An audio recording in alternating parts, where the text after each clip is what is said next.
Hey guys, আসসালামু আলাইকুম। Myself Fahim, welcome to my video. তো হে গাইস, অনেকদিন পরে ভিডিওতে আসলাম। এতদিন হাবি জাবি যেসব ভিডিও ছাড়ছি, ওইসব ভিডিওগুলো মনে হয় আপনাদের পছন্দ হয়নি, বা আজকে থেকে আবার নতুন ভিডিও করা শুরু করলাম। আজকে থেকে চেষ্টা করব যাতে রেগুলার ভিডিও দিতে পারি। তো আজকে গ্রামে আমি হচ্ছে গিয়ে নানু বাড়িতে বেড়াইতে গেছিলাম, অনুষ্ঠান ছিল। এই অনুষ্ঠানটা শেষ করে বাড়িতে আসছি। এখন চেষ্টা করতেছি রেগুলার ভিডিও দেবো। তো যারা শহর অঞ্চলে থাকেন বা বাইরে থাকেন, অনেকেই গ্রামের সর্ষে ক্ষেত বা সর্ষে কীভাবে হয়, সরিষার তেল কোথা থেকে আসে, অনেকেই জানি না। অনেকেই জানি না যারা শহর অঞ্চলে থাকি। তো গাইস, আজকে দেখাবো যে সরিষার ক্ষেতটা আসলে দেখতে কীরকম, বা সরিষার তেল মানে কোথা থেকে আসে, কিভাবে মৌমাছি সরিষা থেকে মধু আহরণ করে। মানে দেখতে অনেক সুন্দর। আর পাশে একটা ছোট্ট নদী আছে আমাদের বাড়ির পাশে। তো গাইস, সেটাই দেখাবো। আশা করি ভিডিওটা ভালো লাগবে। যারা যারা চ্যানেলে নতুন আসে, চ্যানেলটিকে সাবস্ক্রাইব করে বেল আইকনটি বাজিয়ে দিবেন। আর বেশি বেশি করে কমেন্ট করবেন যাতে আমি নতুন ভিডিও দিতে পারি, কারণ অনেকদিন পরে ভিডিও দিচ্ছি, সবাই অনেক রাগারাগি করবেন। তো গাইস, ভিডিওটা দেখুন।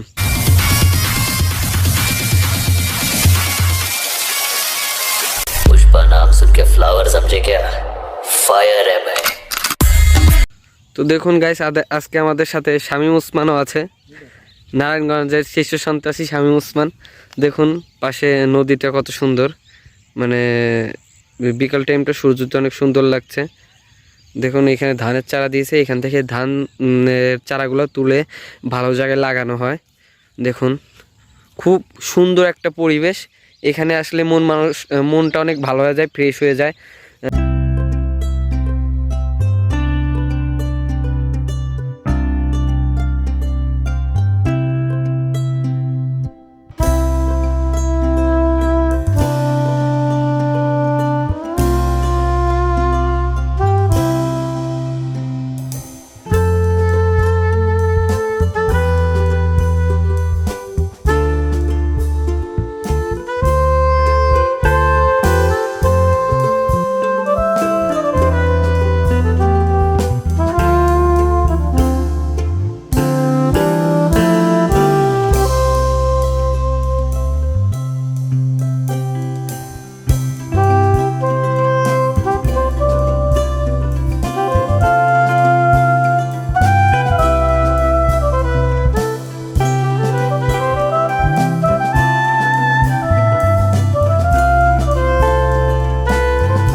আপনাদের ভালো লাগবে।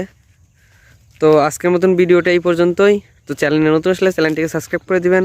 তো টাটা।